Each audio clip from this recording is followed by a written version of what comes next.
It's just time to, wake up and like we have to wake up for the younger generations to come because they're watching us and they're gonna follow down our footsteps. It's just we just need to put a stop to it before it gets out of hand.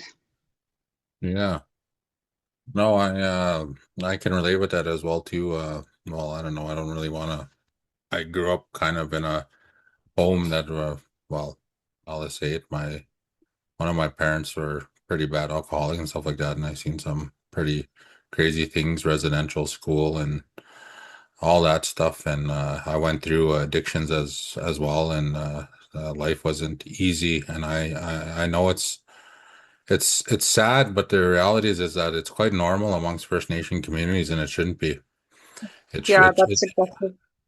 Go ahead, yeah.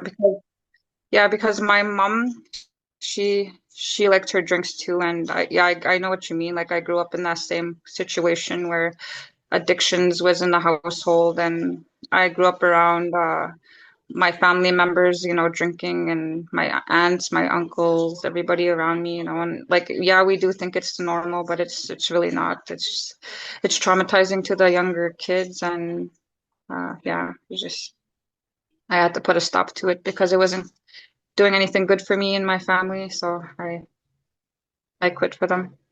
All right, on. Congratulations.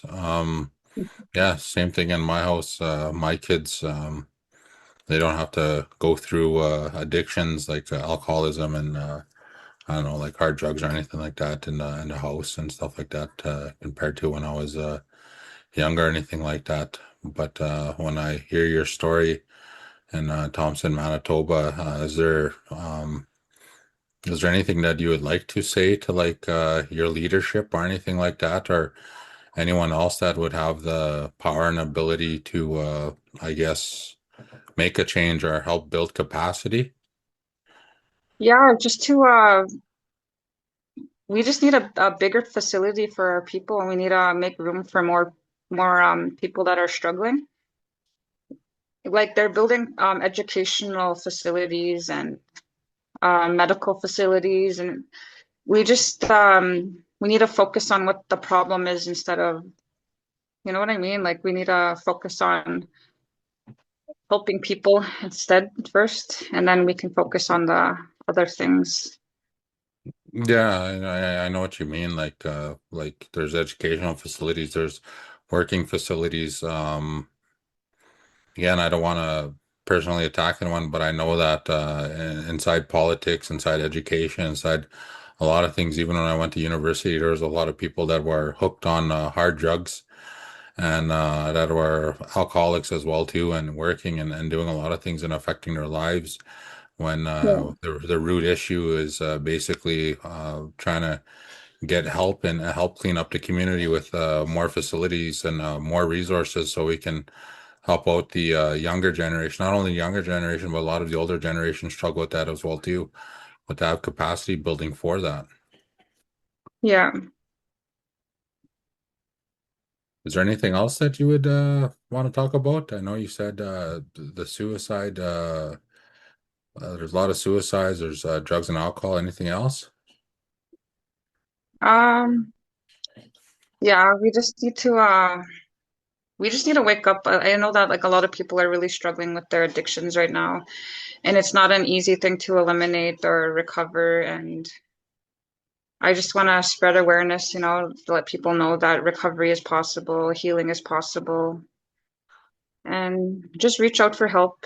The help is out there if you look for it. I was wondering, would you want to provide any resources, or do you have any resources, or do you think of do you have any future plans of doing anything, or have you started a Facebook group or anything like that, or Um, talk to anyone? yes, I am on TikTok. My TikTok is Mama Bear. I do some motivational speaking on there. Also Awesome. on my Facebook, Kelly Raee. So I Okay. do some motivation. Yeah, I do some motivational speaking as well, just to inspire and motivate people So if they to just get search sober. up, if they just search up Mama Bear, like MOMMABEAR on TikTok, they'll EAR. find it. EAR. Yeah. Yeah. And then Kelly Raee, KELLYRAE. Yrea on Facebook. Raee. Yeah. RAE, sorry. Yeah.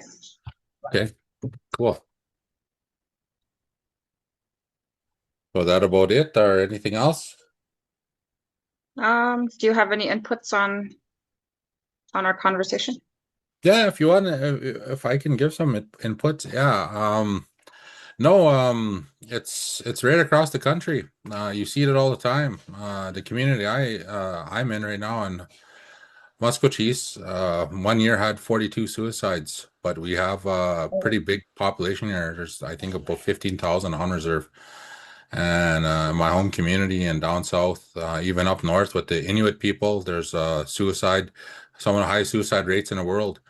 And along with alcoholism and drug addictions, it's basically pretty much it's symptoms of residential school, 60s scoop, day school, the Indian day school. You see all these settlements that are happening right now, right across the board. And a lot of people say, well, why are these First Nations getting all this money?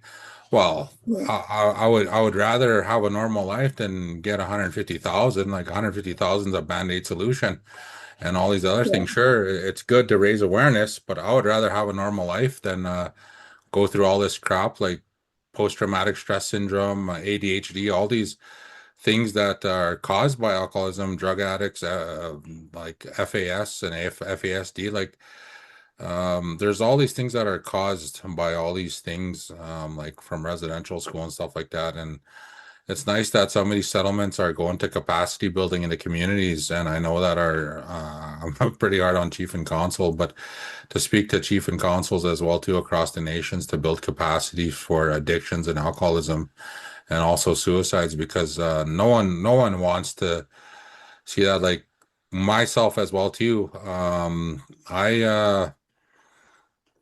I tried killing myself before, and it made national headlines. I ended up in a psychiatric hospital from anxiety and depression because I tried offing myself, and I can relate to that. It was pretty hard to share that.